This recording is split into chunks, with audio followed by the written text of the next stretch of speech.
सरर होलिका जले शत्रु राह में मिले हमने, जब जब शमशीरे ताने।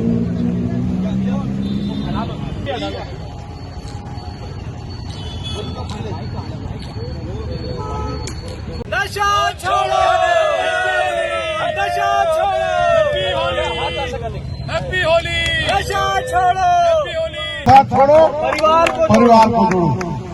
और जहाँ पीऊँ शराब नशा है खराब, जहाँ पीऊँ शराब नशा है खराब। तो इसलिए मेरा निवेदन है कि इसको त्याग करो और इसके खर्चे की गणित आपको समझाता हूँ। यदि डेली कोई 100 रुपये का नशा करता है, महीना भर में 3000 होता है, तो 3000 बचा दो और गरीब।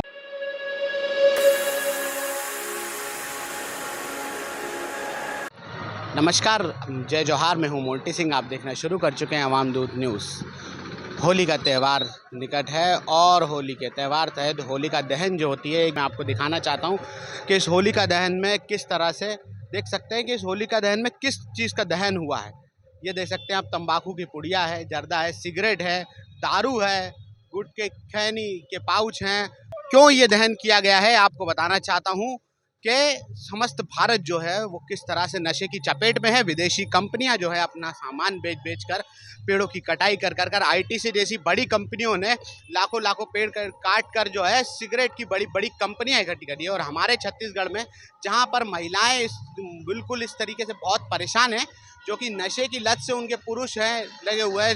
शराब के मामले में नशा छत्तीसगढ़ के कहाँ पहुंच गया है आप सभी देख सकते हैं। कुछ युवा जो हमारे साथ मौजूद हैं, उन्होंने एक मुहिम चलाई है जो नशा से मुक्ति कराना चाहते हैं, इसीलिए होलिका दहन किया गया हुआ है। आइए जानते हैं उनसे किस तरह के उनका प्रयास है और कितना हद तक ये अभी तक सफल हुए हैं। देखिए, आज आप सबको सबसे पहले तो मैं धन्यवाद देना चाहूँगा कि आपने इस विषय को लेकर यहाँ हमारे बीच में उपस्थित हुए हैं, और होली की बहुत बहुत शुभकामनाएं सभी देश के भाइयों और बंधुओं को।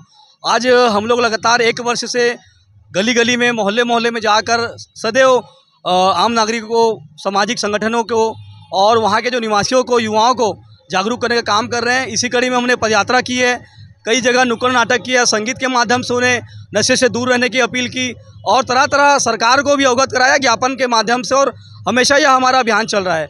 हमने दशहरे में भी रावण रूपी रावण का हम लोगों ने दहन किया था, और आज हम लोग होली में भी नशे का जो सामग्री है, टैबलेट्स हैं, गुटखा है, तंबाकू है, दारू की शीशी है, उसको आहुति देकर हम लोग समाज को यह संदेश देना चाहते हैं कि नशे से दूर होना कितना ज़रूरी है। क्योंकि नशे से आज हमारा देश बर्बाद हो रहा है। विदेशी ताकतें हमें नशा परोस कर हमारे देश को बर्बाद करने में कहीं ना कहीं, हमारे जो देश है युवाओं का देश कहा जाता है, मगर आज हम युवाओं को बर्बाद करने के लिए जो विदेश है। नमस्कार, मैं Kavita Kumbhaj, director Paras institute of education. आप सभी को होली की बहुत बहुत शुभकामनाएं। आप सभी जानते हैं होली रंगों का त्यौहार है, और इस रंग भरे त्यौहार में आप सभी खुशियां मनाएं, और आप सभी को बहुत बहुत शुभकामनाएं। जय श्री राम भाइयों, आप सभी को होली की हार्दिक शुभकामनाएं। और आपके भाई योगेश सैनी का ये गाना होली खेल रहे हैं अवध में आ गया है, और सभी भाई ज़्यादा से ज़्यादा सब्सक्राइब करें और इसको गाने को शेयर करें। ये गाना श्री राम के चरणों में समर्पित है। विदेश हमारे लोगों को आसानी से नशा उपलब्ध करा, देखेंगे आप, पाउडर आसानी से आजकल शहर में उपलब्ध हो जा रहा है, टैबलेट्स में मिल जा रही है, चाकूबाजी हो रही है यहाँ पर। इसमें सबसे बड़ा जो वो हाथ है वो नशे के चलते में। तो हम लोग की जो संगठन का मांग है कि ऐसे नशा को आप लोग को दूर रहना है, जिससे आपका परिवार स्वस्थ होगा, आपकी निजी तरक्की होगी, और आप शहर को, राज्य को और देश को विकास में अहम योगदान प्रदान करेंगे। क्या कहते हैं आप, जब आपके द्वारा समझाइश होती है तो मानते हैं होली को तो जो है नशे के लिए दारू पीने का एक बहाना लोगों ने बना दिया, क्या कहना चाहिए?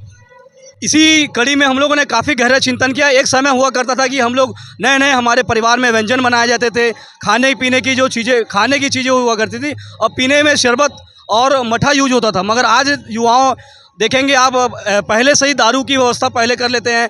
तरह तरह में आप देखेंगे बड़े बड़े होटल में आयोजन किया जा रहा है, जहाँ पर नशे का पूरा व्यापार किया जा रहा है। इसी कड़ी में हमारी संस्था ने काफ़ी गहरा चिंतन मनन किया, और इसी कड़ी में हम लोगों ने नशा रूपी होली का यहाँ पर कार्यक्रम आयोजित किया, जिससे हमारे जो संदेश है वो लोगों तक जाए, और मतलब वो नशे से दूर हो पाए। तो एक बहाना मान लिएगा नशे करने का, उनके लिए क्या कहेंगे? वो कहते हैं मैं साल में 1 बार पीता हूँ। देखिए, बहुत दुख की बात है, अगर हमारे प्रदेश का, हमारे राज्य का, हमारे इस राजधानी रायपुर का अगर सबसे बड़ी अगर कोई समस्या है तो नशा है।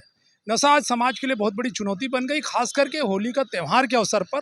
आपने ठीक कहा, ज़्यादातर हमको देखने को मिलता है कि नशे में अपराध बढ़ते हैं, नशे में आपसी जो कलह होता है, जबकि ये जो त्यौहार है खुशियों का पर्व है, ये रंगों का त्यौहार है, ये भाईचारे का पर्व है कि हम आपसी गिले शिकवे को भूल करके एक दूसरे के गले लगा करके हम त्यौहार मनाएं।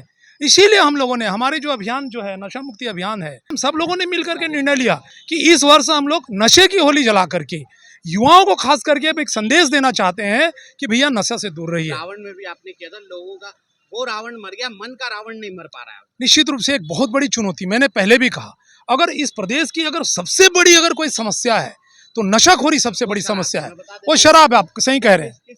कहीं ना कहीं महिलाएं आवाज नहीं उठा पाती हैं, कहीं ना कहीं उसके खिलाफ जा नहीं पाती, क्योंकि एक आदत सी बन गई कि हर अगला व्यक्ति तो शराब पी रहा है, महिला बोले तो क्या बोले, क्या कहना चाहिए? मैं आपके लोकप्रिय चैनल के माध्यम से ये संदेश देना चाहूँगा, ये बताना चाहूँगा कि हम लोगों ने 2 जुलाई 2023 से ये अभियान की शुरुआत की और उसके बाद हमने झुग्गियों बस्तियों में जाकर, गले कूचों में जाकर के हमने एक संदेश दिया और हमने नशीली सामग्रियों का दहन किया। उसके बाद इसका एक बड़ा असर हमको देखने को मिला। कहीं ना कहीं इसके बाद पुलिस परिवार के द्वारा भी जो है हेलो जिंदगी करके एक प्रोग्राम चलाई। उसके बाद अनेक जो महाराष्ट्र मंडल समितियां हैं, ब्राह्मण समाज के लोग हैं और भी बहुत समाज सेवी बहुत संस्थाएं हैं, वो सामने आकर के काम करना चालू की। एक निजात भी अभी चल रहा है, आप देख सकते हैं। तो मुझे ऐसा लगता है कि आदरणीय कि हम सबको सिर्फ सरकार के भरोसे, पुलिस के भरोसे बैठना नहीं है, आम नागरिकों की जिम्मेदारी है कि वो सामने आए, वो भी एक संदेश दे और इस प्रकार के रचनात्मक कार्य करे। तो निश्चित रूप से इसका जो एक असर है समाज के अंदर पड़ेगा और एक माहौल बनाने की जरूरत है। नशे के खिलाफ एक माहौल जब हम बनाएंगे, लोगों को हम समझाएंगे, उनको ब्रेन वॉश करेंगे, उनको जागरूक करेंगे, तब जाकर के सफलता मिलेगी। अभी तो जो नशे के व्यापारी हैं वो हमारे युवाओं को ब्रेन वॉश करके उनको जो है कहीं ना कहीं नशेड़ी बना रहे हैं। युवाओं की बात चली है तो मैं आपको बता दूं कि सबसे ज्यादा शिकार जो होता है वो युवा होता है। क्यों?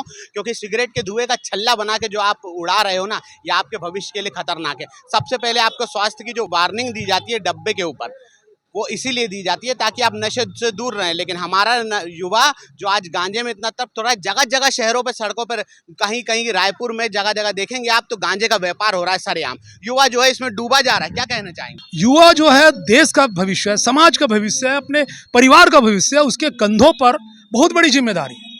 लेकिन मुझे बहुत दुख होता है, बहुत पीड़ा होता है जब मैं नौजवानों को देखता हूँ कि कॉलेज को छोड़ करके, स्कूलों को छोड़ करके वो नशाखोरी करते हैं और कहीं ना कहीं उस नशे के आगोश में तो आ जाते हैं, लेकिन उसका जो परिवार है वो कहीं ना कहीं जो दुख उससे गुजरता है। आज आप देख सकते हैं जगह जगह शिक्षा केंद्र से ज़्यादा नशा मुक्ति केंद्र हो गया है। माँ बाप बच्चों को ले जा करके नशा मुक्ति केंद्र में भर्ती करते हैं कि किसी न किसी तरीके से वो बच जाए। लेकिन कहीं ना कहीं आज ये जो नशे के जो व्यापारी हैं, ये जो मौत के सौदागर है, ये कहीं ना कहीं अपने व्यापार व्यवसाय को बढ़ाने का काम कर रहे हैं। अब हम सब की जिम्मेदारी बन गई है, इसके लिए एक सामाजिक आंदोलन चलाना पड़ेगा। हम सब लोग जिस दिन मिल करके, सिर्फ एक आशीष तांडी से भगवानू नायक की बसत की बात नहीं, हर गली कूचे से रवि संघ जैसे लोग, जितेंद्र नायक जैसे लोग, ये नौजवान जब सामने आएंगे, पारस नायक, देवाशीष नायक लोग, और सामने आके जब संदेश देंगे, आप जैसे लोकप्रिय मीडिया चैनल के लोग जब ये आएंगे और इस चीज़ों को प्रमुखता से जब उठाएंगे, तो निश्चित रूप से हम नशा से जीतेंगे और नशा हारेगा। देख सकते हैं आप किस तरह से नशे से निजात दिलाने के लिए ये युवा सैनिक खड़े हुए हैं, लगातार नारा लगा रहे हैं और किस तरह से होली में दहन कर रहे हैं। आप भी समझिए इस बात को कि नशे से दूर रहना कितना जरूरी है। आप देख रहे थे आवाम दूत न्यूज़ में मोंटी सिंह, कैमरामैन इवान ईशा के साथ।